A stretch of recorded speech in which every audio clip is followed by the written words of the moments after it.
Text command. ড্রয়িংয়ের মধ্যে কোনো কিছু লেখার জন্য আমরা টেক্সট কমান্ডের ব্যবহার করে থাকি। টেক্সটের কমান্ড হচ্ছে এমটি এন্টার।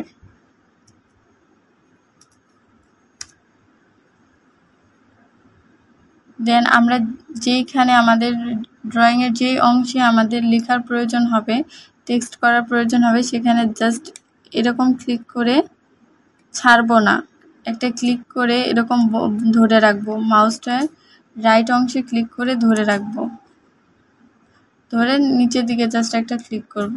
আমি আবার দেখাই, এমটি এন্টার।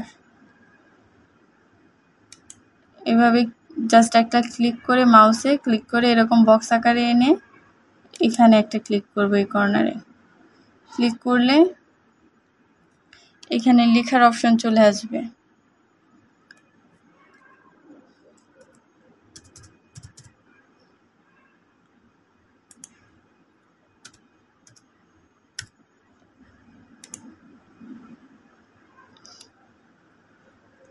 ওকে, আমরা এখানে কিছু একটা লিখব। লেখার পর এখানে যদি বাইরে ক্লিক করি, আমরা যদি এই লেখা থেকে বের হতে চাই তাহলে এখানে বাইরে ক্লিক করব। বাইরে ক্লিক করলে লেখা থেকে বের হয়ে যাবে। এখন এই লেখাটাকে যদি আরো বড় করতে চাই বা ছোট করতে চাই তাহলে এটার মধ্যে জাস্ট দুইটা ক্লিক করব। ডাবল ক্লিক করলে এটা আবার এডিট অপশনে চলে যাবে। দেন এখান থেকে আমরা লেখার কালার চেঞ্জ করতে পারবো, কিন্তু কালারটা সবসময় কালার চেঞ্জ করার জন্য অবশ্যই এটা এরকম সিলেক্ট থাকতে হবে, বা এটা চেঞ্জ করার জন্য হোক, হাইট চেঞ্জ করা, মেজারমেন্ট চেঞ্জ করা, যাই হোক না কেন অবশ্যই এটা এরকম সিলেক্ট থাকতে হবে। এরকম সিলেক্ট থাকা অবস্থায় জাস্ট এখানে ডাবল ক্লিক করলে এটা সিলেক্ট হয়ে যাবে। এখান থেকে আমরা লেখার এই সাইজটাও চেঞ্জ করে দিতে পারবো, 5 ইঞ্চ।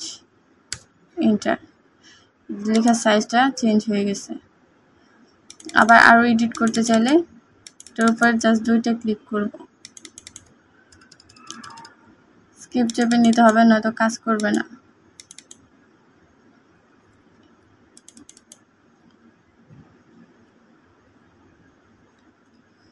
এখান থেকে আমরা লেখাটা মিডলে বা সাইডে নিতে পারবো,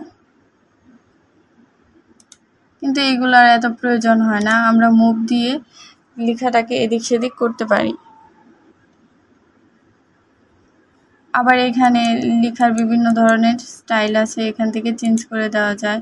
এটা দিয়ে আমরা ব্লড করতে চাইলে করতে পারি, বা ইতালিক, এগুলো চেঞ্জ করে দেওয়া যায়। সাধারণত এত কিছুর প্রয়োজন হয় না, এখানে হাইট আর ব্লড করার প্রয়োজন হয় মাঝে মাঝে, এই 1-2টা কাজ করলেই হয়ে যায়।